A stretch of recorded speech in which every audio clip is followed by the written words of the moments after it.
What's going on, Bulls fans? Welcome into the Bulls Report. My name is Patrick Siepman, joining you for the second time today as we got a bombshell report coming out of the Chicago Bulls all around point guard Lonzo Ball. So we're going to be diving into the latest around this and then obviously discussing the impacts of this recent Lonzo Ball update. But speaking of the update, Shams just dropped this around 30 minutes ago from when we are recording. The Chicago Bulls have applied to the NBA for a disabled player exception worth $10.2 million due to injury of Lonzo Ball, who is expected to miss the entire 2023-2024 season, sources tell The Athletic in the stadium. And what this really means with the Bulls applying for this. So obviously we got the Lonzo Ball injury news that he is supposed to miss the entire next season. And this has been kind of floated around that the Bulls, to save cap space, could apply for this disabled player exception, which would allow them more cap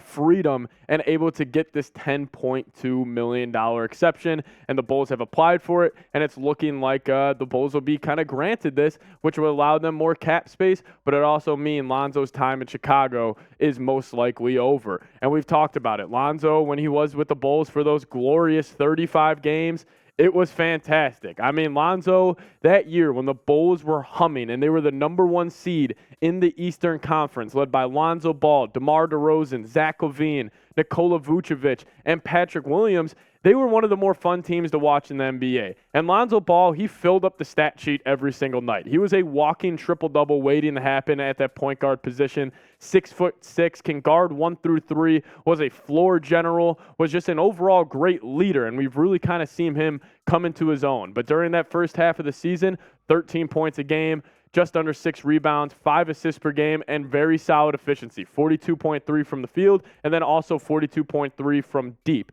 And also, the number one thing that always impressed me about Lonzo Ball, he came into the league with this herky-jerky shooting motion, and he was not able to shoot the ball too well. But in recent years, he really turned that around and just kind of credits his work ethic. And again, this just hurts my heart. Like the player inside of me, the person inside of me, this just sucks. Like Lonzo Ball will never be playing for the Chicago Bulls again if they grant this disabled player exception, and it's starting to look like they will. And obviously with Lonzo during that year, what made them so special and what made that Bulls group, so much fun to watch was that they brought it defensively. Like Lonzo in that 6'6" frame paired up with Caruso and then Ayo Dosunmu off the bench, they were so aggressive at the point of attack that they really flustered other teams' guards, and the Bulls just overall created havoc for other teams. And now Lonzo is not looking like he'll play for the Bulls again, and my heart just kind of goes out for him. But this is 100% the right move. I will want to make that point very, very clear here. I feel bad for Lonzo. This sucks, but this is a rip the Band-Aid off situation. I don't expect Lonzo to come back this next season, and even if he were to come back, what type of player would you be getting out of Lonzo Ball? Like, we still have kind of seen that, we've seen it in like the past history with these kind of athletic, springy point guards. Speaking of D Rose, like once they deal with these knee injuries, we really see their game kind of take that step back. The next year they come back from rehab and they come back from rehabilitation. So overall, I think this is the right move for the Bulls. Rip this Band-Aid off, and there is a benefit from it. You are going to get that $10.2 million that you can use in free agency, and we'll talk about 4 names that I think they could potentially use that extra cap space on. But guys, show Lonzo some love. This just sucks. It's just one of those situations in the NBA that, my heart goes out for him. So I want everybody down in the comments to show Lonzo Ball some love. Type Zoe in the comments section. Honestly, I want to see 5,000 Zoes from you guys because this is just one of our own going down. And he probably won't be returning to the Chicago Bulls. And then also, while you're down there, make sure you guys hit that subscribe button. Of course, any other news or rumors come out about Lonzo, we'll have you covered. But where the Bulls kind of stand right now in terms of their roster, they brought in Javon Carter to be that Lonzo Ball replacement, and I do expect Javon to be the starting point guard in Chicago. And then we still have the DeMar DeRozan, Zach LaVine pairing at that 2 and the 3. They're both elite bucket getters. No matter what you think of them or your opinion on them, they know how to get the ball in the bucket at probably a better rate than most duos in the NBA. You got the big man Vooch at the 5, P-Dub at the 4, and then you still have question marks on restricted free agent Ayo Dosunmu. Kobe White was brought back. brought back. We still have Caruso. Drummond opted back in. Javonte Green, Dalen Terry, and Derrick Jones Jr. rounds out this Bulls roster. But overall, the Lonzo era, it's wrapped up in Chicago. I do think it's time for the Bulls to move on. But speaking about what moves the Bulls can make next, that's the question that the Bulls have to make now. Now with that extra $10.2 million, what could be the next kind of Bulls option here? And I kind of hopped on here. We talked about some free agent targets earlier and over the past couple days, and these are 4 guys that I think the Bulls could potentially use that extra $10.2 million on. Starting with the first player, Malik Beasley, the combo guard who played last season with the Los Angeles Lakers, and he's just a walking bucket. His stats with the Lakers last season in 26 games after they acquired him at the 2022 NBA trade deadline, 11 points a game, 3 boards, but it's that shooting efficiency from deep that entices me about Malik Beasley. Shooting 35% from 3 is nothing to write home about, but shooting 35% from 3 when you're putting up 7 threes a game, that's very impressive. He's a volume scorer, and he's the definition of a guy you could throw him the ball at the top of the key and clear out and say, hey, Malik, go get us a bucket. Overall, out of the 4 names I'm going to list right here, this is probably my least favorite fit for the Bulls, but a name to keep your eyes out on.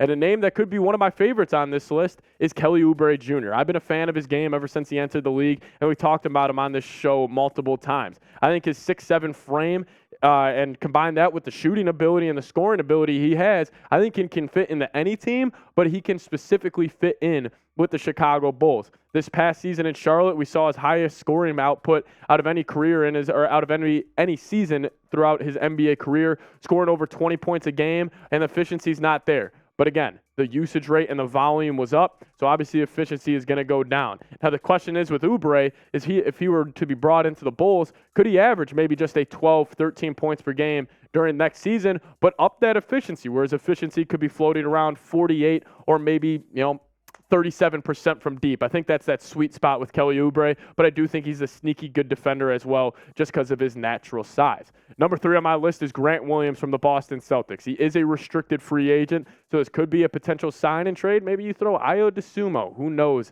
during a trade for maybe Grant Williams, but I'm a fan of Grant Williams. I mean, he is a absolute sniper from the corner spot, and we've seen that corner 3 spot is so prevalent, especially in the NBA playoffs. Like we've seen guys like PJ Tucker for the 76ers and whatever team he was on for those past couple of seasons, but then also a guy like Harrison Barnes back with the Warriors days. Having those guys that are able to knock down that corner 3 is incredibly important. And if we date back to last season, Game 7 versus the Milwaukee Bucks, Grant Williams hit 7 threes and really saved that Celtics season. And then this past year, I love Grant Williams getting in the face of Jimmy Butler in the playoffs.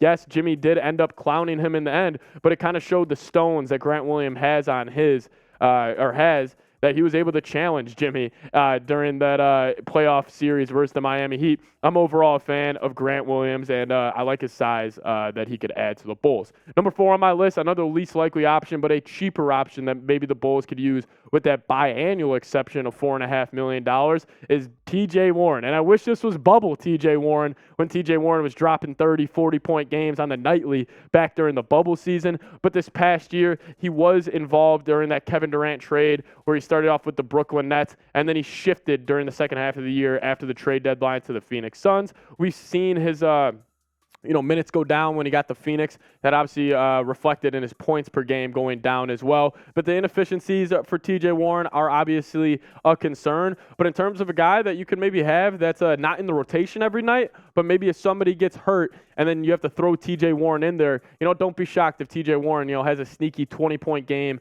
for whatever respective team he ends up going to. But guys, who do you guys want the Bulls to sign next? Obviously the Bulls are probably expected to be granted this $10.2 million disabled player exception from the league. So there's going to be more cap space, and I think that means the Bulls could be making more moves. And who knows, maybe a Zach LaVine trade is still in the midst.